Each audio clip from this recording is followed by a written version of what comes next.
Friday night after party started on the NBA hardwood. Steph and the Warriors trying to become the second 10 seed to make the playoffs through the play-in. They ventured into the desert for a run with the Suns. Devin Booker. Oh, watch out, coming through the lane. Colin Gillespie to Booker. Suns led it 33-15 after one. Second quarter, turnover. Jalen Green, dunk. All of a sudden, now the Suns have a double-digit lead. Steph got the steal. You know he's going to pull up, right? You know he's going to pull up. Knocks down the three. Not a great shooting night overall for Steph, but his squad was down just 7. Then off the miss here, Brandon Podziemski is there for the putback, so it's a 5-point game. Right before the end of the half, though, Green fadeaway three. So the Suns are up 50-45 at the half. But in the third quarter, Green starts going cuckoo for Cocoa Puffs. Knocks down that three. The lead is 14. And then here, another three. I mean, that is deep. Now it's a 10-point advantage. And then it's like, oh, there's more to the game than threes, right? The drive, the finish. Suns are up 78-69 after 3. 8 minutes to go in the game. Booker, he finds a hot hand. Oh, when it's your night, it's your night. And the night belonged to Green. A game-high 36 points. And the Suns led it 92-78. We're still in the fourth quarter. Booker, pull up, bucket. He had 20 points, 8 assists. The Suns extend the lead. It's pretty much over, right? Well, here we go. Draymond fouls Book. Book didn't like the foul, so he and Draymond are going back and forth while Book was trying to shoot the free throws. He had to be held back. It gets escalated. They would continue to talk, and guess what? They both end up getting ejected. Like, look at Draymond. You out of here, I'm out here. Now he's trying to get the crowd to boo him louder. Come on, you can do better than that. He's a multi-time champion. Suns get the win, and they end the series and the season for the Warriors. Towards the end of the game, you and Draymond and Steph kind of did a group hug. What was that moment like, and what message was shared in that huddle? None of your business. Just appreciating this year, all the years that we've been together. It may be the last time. So just to share a moment was good. Draymond, can you imagine like Steve as your coach? No, I couldn't. Oh man, that beer got me. No. I think one of the biggest blessings as far as my career has gone is being able to be in one place. I've had the same coach for 12 years. Obviously, Coach Jackson for 2. But I'm not really someone who likes things to change. I don't know what's going to happen. I still love coaching, but I get it. These jobs all have an expiration date. There's a run that happens, and when the run ends, sometimes it's time for new blood and new ideas and all that. And if that's the case, then I will be just nothing but grateful for the most amazing opportunity any person could have to coach this franchise in front of our fans in the Bay, and to coach Steph Curry, to coach Dre, the whole group. So it may still go on. It may not. I don't know at this point. We all need to step away a little. Here we go. Who wants to be the 8th seed? Hornets and Magic in Orlando vying for a berth in the postseason. You can see the Pistons lying in wait early first. Paolo Banchero. He was a man possessed in this game. Magic up early, and they would stay there. And then Banchero drives, and the find, Wendell Carter Jr. A 10-zip run for the Magic, up by 9. And they're not slowing down. Banchero. Then, Over the shoulder flip to Carter for a three.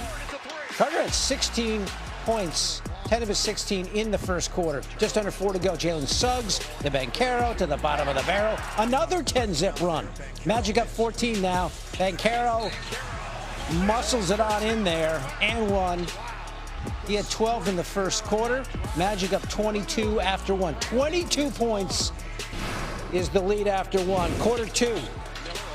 Banchero playing defense, forces the turnover, and Orlando's in a hurry. Franz Wagner, Banchero, another and one.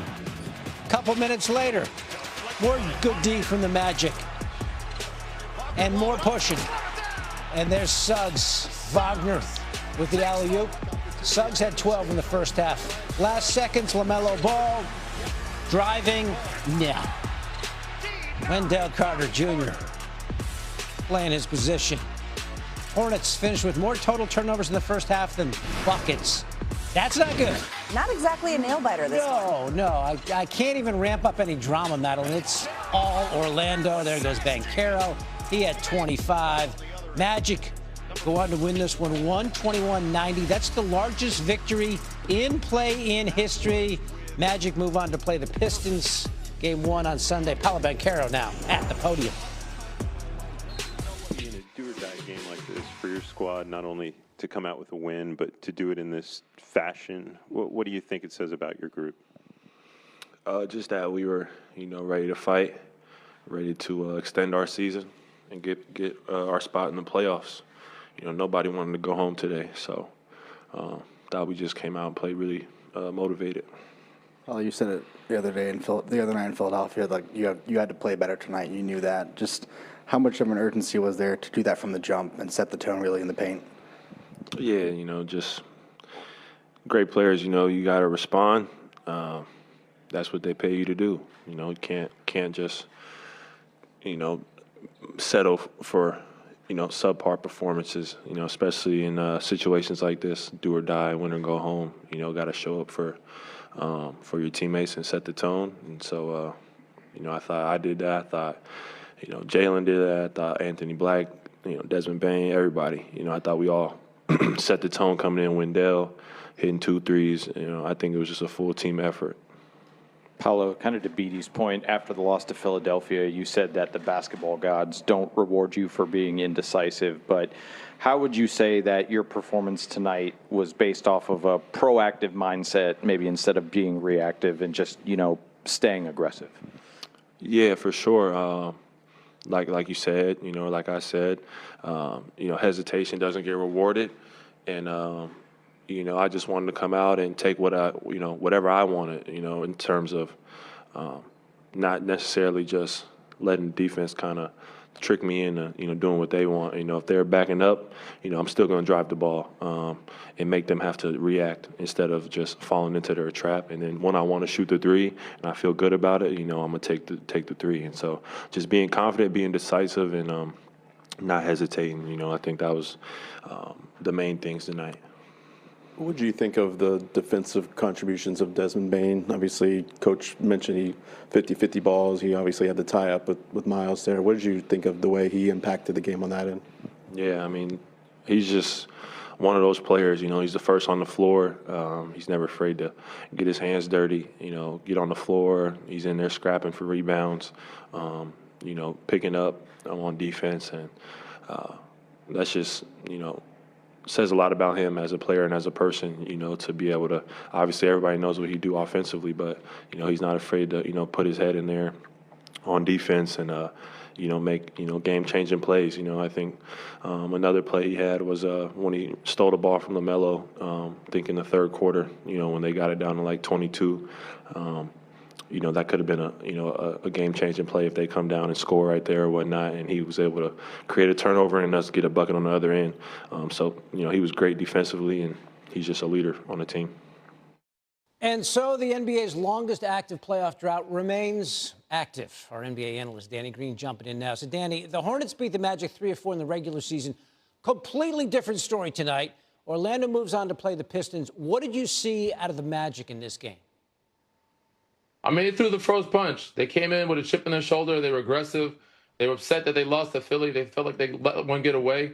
And they just, beat up on the Charlotte Hornets. Obviously, the Charlotte Hornets didn't play their best basketball, but Paolo Banchero was a force tonight. And he was the guy that we expected him to be all year tonight as an all-star, all-NBA caliber player. We haven't seen it consistently enough, but he came in, guns blazing. Carter Jr. did a great job as well. Wendell Carter Jr. got involved, but they shot the ball well, and everything was clicking for them. And for Charlotte, it was just one of those rough nights. But Orlando looked like the team we expected them to be before the season started, and it was just a one game, so we'll see if they can continue that.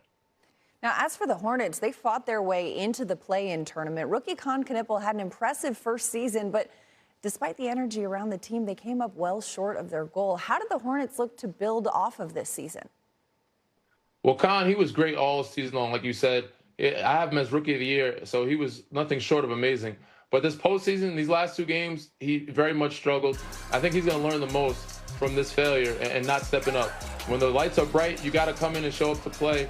And it can go one of two ways for him. Either he's going to, remember this, watch film, and be a really great player from here on out, or it could mess with his mind mentally. But I would like to think he's going to be one of those guys that, keeps a chip on his shoulder and actually grows from this. But even the rest of the group, they can grow from this. They can mature. They can get better. They have the depth. They just got to learn to play with this all season long and not just the last quarter of the season so that they're not in this position come playoff time.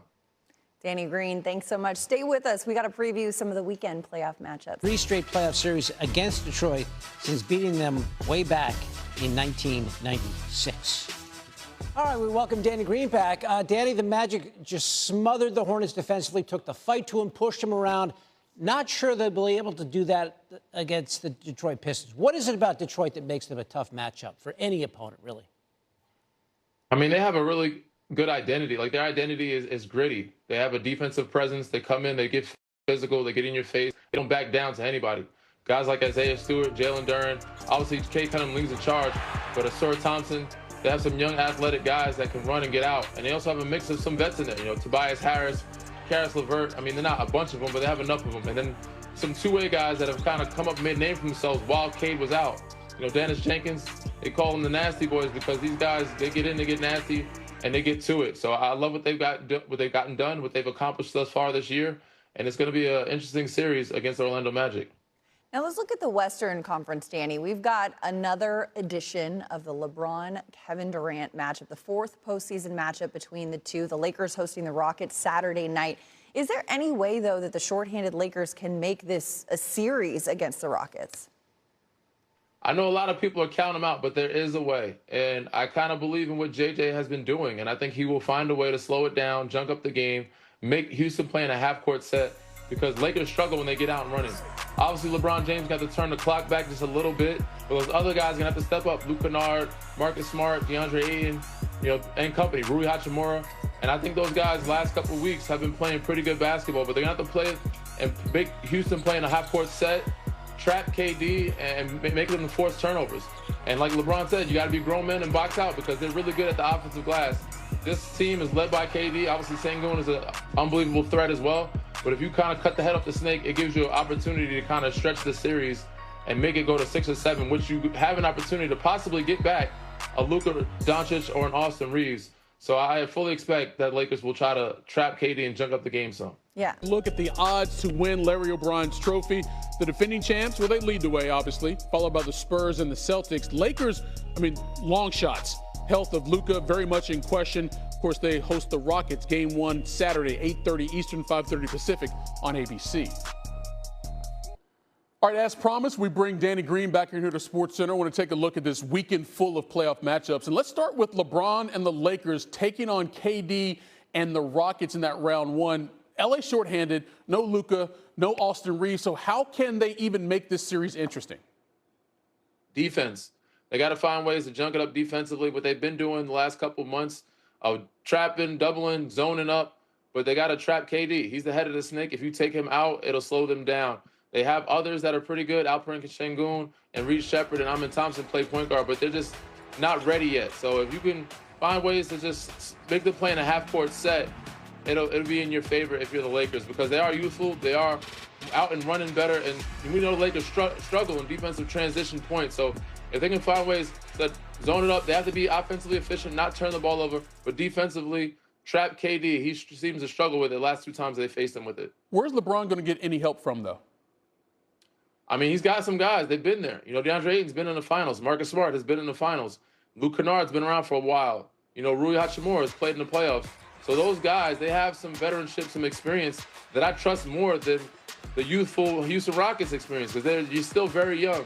But they are shorthanded. They're going to find ways to kind of make the Houston Rockets slow down some and making them play in a half-court set. They will throw some zone out there.